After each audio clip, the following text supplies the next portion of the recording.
I feel good, you look great, I like you, I can't wait. A first time, a first date, you're so fine, I'm so late. You sip wine, I drink straight. Okay, ayun na, good day ulit dyan sa lahat ng mga ka-DIY natin dyan, especially doon sa mga beginners. Mga ka-DIY, eto na i-upload ko na to, no? Pinakita ko rin kung paano mag-upgrade ng battery ng ating mga electric drill, no? Or impact drill, mga ka-DIY, no? Same lang din naman halos kasi mga battery pack nila. Ngayon, eto okay na to mga ka-DIY. Tapos, bigla kasing may dumating dito. Ayan. Galing to sa tropa natin na si Lay Valdez. Ang naging issue nito ay bigla na lang daw hindi na umandar at yun, di niya na magamit. Ngayon dito mga ka-DIY, no, tatry natin tong i-trace, tignan natin kung ano ba naging sira nito mga ka-DIY, para at least dun sa mga baguhan lang o sakaling mapanood mo lang yung video na to, kasi actually may video na tayong in-upload, syempre hindi naman lahat nakakapanood agad. And then, sakaling mapanood mo to, magkaroon ka lang ng idea dito sa mga tinatawag nating battery pack ng ating mga impact drill o kaya yung mga tinatawag natin na mini drill, yan. Baka sakaling may makuha kayong basic idea, no, kung paano mag-test or paano magpalit ng battery or mag-upgrade. Wag na natin patagalin ito kasi mga ka-DIY di na tumaandar eh. So pakita ko lang ng isang mabilis, no. Ito. Tanggalin natin. Tapos lagay natin to. Yan, wala talaga kahit konting ilaw. Yan, yung kanya may tatak yung sa akin, wala mga tatak. Ayan, mga ka-DIY, buksan na natin to at tignan natin kung bakit biglang hindi na lang to umandar. Kasi possible, pwedeng battery ang sira or yung kanyang pinaka BMS. So, dito mga ka-DIY, bubuksan lang natin yan dito, no? Tapos, ayan. Kung mapansin natin dito, aba, okay siya mga ka-DIY, yung dami laman, no? 10. Yung eto mga ka-DIY, nung binuksan ko to, ayan, binuksan ko to, ayan ang itsura niya, no, ganyan. Tapos pag tinignan mo, walang laman yung kabilang battery. Eto, battery na to mga ka-DIY. So, madaya. Ngayon, dito naman, mapapansin natin, aba, kompleto. Magkaiba nga lang ng kulay. Ang tanong, kung totoo ba na may laman. So, malalaman natin yan pagka binuksan natin dito. Boom! Ayan, mga ka-DIY. So, ibig sabihin, hindi siya tunay. No, ito ay peki lang talaga, hindi yan tunay mga ka-DIY. So ito lang talaga yung tunay diyan. Yan. Madaya lang. Madaya lang talaga kasi hindi naman sila original mga ka-DIY. Talagang ano lang to, pampabigat. Ang alam ko, ang laman nito buhangin eh. Itong isa na to. So yan, testerin muna natin mga ka-DIY. Yan, dito sa tester mga ka-DIY, no, lagay lang natin yan sa DC volts. Tingnan natin kung meron to. Tingnan natin. Gumagana. Ayun, gumagana mga ka-DIY. Ngayon, dito, ito kasi yung buong output, tignan natin. Alam ko wala talaga eh. Ayun, meron man siya mga ka-DIY, pero wala na talaga. Kahit 1 volts, wala na siya talaga mga ka-DIY. Ngayon, isa-isahin natin yung battery.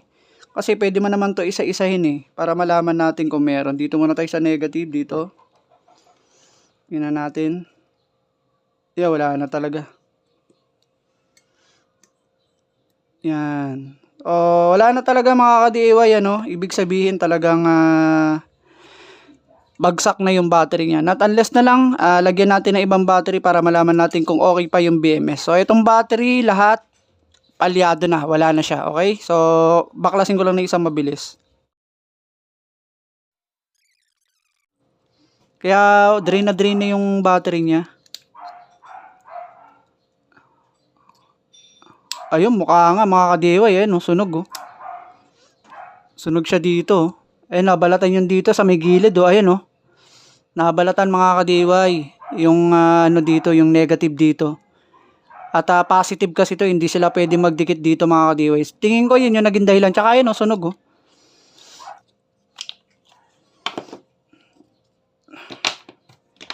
Okay, nakalas na natin. Ito na yung mga, wala na to mga ka-DIY, sira na to. Tapos meron tayo dito. Yan, yung mga second hand lang din natin. At least pwede na to mga ka-DIY, no, pan-survive. At ito ikakabit natin. Dito, tatandaan nyo lang, no, kasi nilagyan ko naman yan ng marking, positive, negative, positive, negative, positive. Kapag magkakalas kayo nito, screenshot nyo na lang mga ka-DIY, kaya picturean nyo. Para hindi kayo magkamali. Yan, kasi, para mabilis nyo makabit. At yan, nalagay na natin yung battery mga kadiway.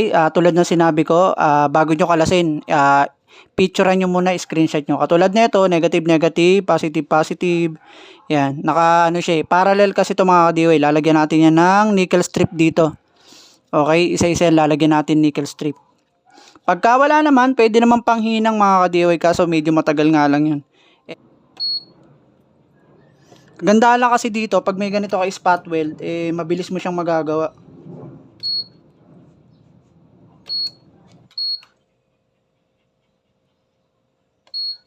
Okay, natapos na natin mga ka-DIY. Ilalagay na lang natin ngayon itong pinaka-BMS kasi hindi natin malalaman kung okay pa to hanggat di natin na isasalang dito sa battery. So, testerin muna natin battery kung may output na siya, kung okay na ba yan. Dulo-dulo. Okay, meron siyang 19.9. Okay na yan mga ka-DIY. So, ito bubuin ko na lang muna, no. Hihinangin ko pa kasi siya dito eh. At yan, nakabit na natin. Tapos, syempre, tingnan natin dito, tsaka dito.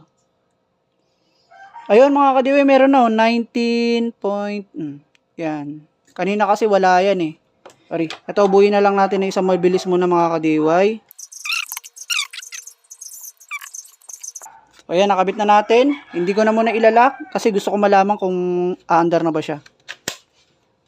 Ayun. Ayun mga kadiway, nag-okay na siya. At ayan. Okay pa yung BMS niya. Talagang yung battery lang ang kanyang naging problema. Yun, I hope meron kayo nakuha doon kahit konting idea no, sa mga battery pack natin. Sa mga impact drill, mini drill, yung mga portable drill. So, ganyan lang din halos yung kanilang battery. At ayun, medyo napahaba na. Maraming salamat sa panonood. Thank you.